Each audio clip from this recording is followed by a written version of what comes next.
नमस्कार दोस्तों, मैं सीमा सागर ऑफिशियल आप सबका एक बार से फिर से स्वागत करती हूँ। आज मैं आप सबके लिए बृहस्पति देव की व्रत में कही जाने वाली कहानी लेकर आई हूँ, जिसे कहने और सुनने मात्र से फल की प्राप्ति होती है। आइए सुनते हैं। कहानी इस तरह से है। एक समय की बात है, एक नगर में दो भाई बहन रहते थे। बहन बहुत ही धार्मिक थी, पूजा पाठ किया करती थी और हर बृहस्पतिवार को वह व्रत रखती, सच्चे मन से बृहस्पति देव की पूजा किया करती थी। बृहस्पति देव उस पर प्रसन्न हुए और उसे साधु के रूप में दर्शन देते। प्रसाद के रूप में 4 लड्डू और एक चांदी की कटोरी उसको देकर जाते थे। बहन उस लड्डू को खा लेती और कटोरी को रख देती थी। बहन के घर पर जो भी धन दौलत आता था वह उसकी भाभी को अच्छा नहीं लगता था। एक दिन उसकी भाभी ने जलन और ईर्ष्या से कोठरी खोलकर देखा। कोठरी में सैकड़ों चांदी के बर्तन को देखकर वह हैरान रह गई और उसने जलन से अपनी पड़ोसन से कहा कि मेरी ननद के पास न जाने कहाँ से इतना धन दौलत आता है। पड़ोसन ने उसे एक उपाय बताया कि दाल का चमचा भात में और भात का चमचा दाल में डालकर अपनी बहन को दे दो।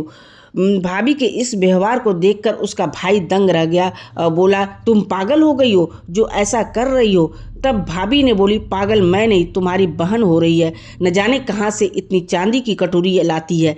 पूरी कोठरी चांदी के कटोरी से भरा पड़ा है, तुम उसे घर से निकाल दो।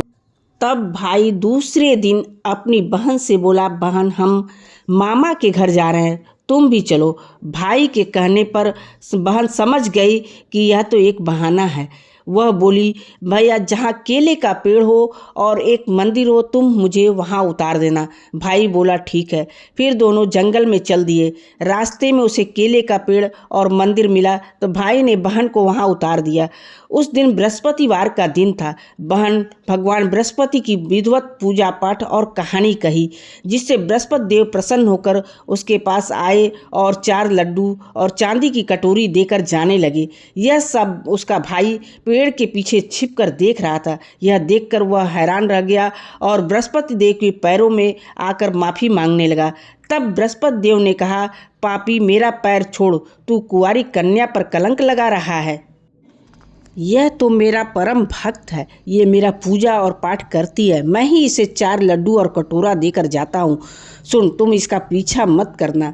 यह सब देखकर वह माफ़ी मांगने लगा और अपनी बहन को लेकर अपने घर आया। भाभी दरवाजे पर खड़ी थी, बोली, तुम इसे फिर वापस ले आए।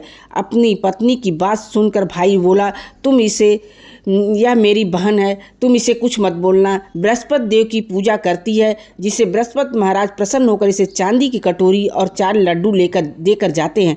भाभी बोली, मैं भी देखूंगी इसके बृहस्पति महाराज को। फिर वह पूरे गांव में बोलकर आई कि अपने बच्चों को लेकर आना, मेरी ननद बृहस्पतिवार की व्रत करती है, सभी को चांदी की कटोरी और 4 लड्डू मिलेंगे। भाभी के कहने पर बृहस्पतिवार के दिन सभी गांव वाले अपने बच्चों को लेकर आ गए। अब बहन एक पैर पर खड़े होकर बोली, बृहस्पति महाराज मेरी लाज रखना। उसने बृहस्पति देव की 3 बार प्रार्थना की, जिसे सुनकर बृहस्पति महाराज वहां आए और उन्होंने सबके लिए 4 लड्डू और एक कटोरी दिए। सभी प्रसन्न होकर जयकारा लगाने लगे। जैसे भगवान बहन की लाज रखी, वैसे सबकी लाज रखना। बोलो बृहस्पति महाराज की जय। अगर आप सबको कहानी अच्छी लगी हो तो लाइक एंड शेयर ज़रूर करिएगा।